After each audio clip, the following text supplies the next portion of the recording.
მოკლედ ცხენის წელი შემოვიდა. აი ეს არის ცეცხლის სტიქის, აი წითელი ისეთი მჩქეფარე, მოკლედ ის დინამიური ცხენის წელი, რომელიც აი 60 წელიწადში არის ხოლმე.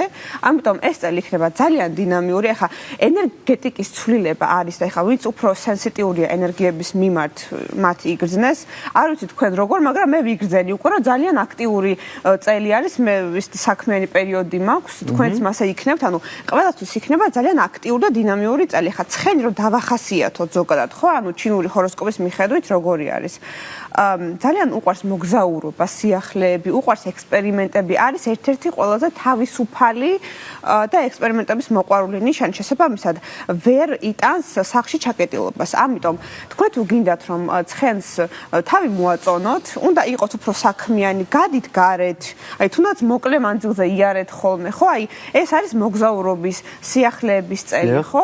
ანუ აქტიური ადამიანებისთვის და თან ოპტიმისტი ადამიანებისთვის, იმიტომ რომ ეხა ცხენი არ არის დეპრესიული თავისი არსით, არის პირიქით ძალიან ისეთი ხუმარა, კარგი იუმორი აქვს ხომ ეხა ვინც ცხენის წელში, ხო, ვინც ცხენის წელს არის დაბადებული, ისეთი კარგი იუმორით გამოირჩევიან.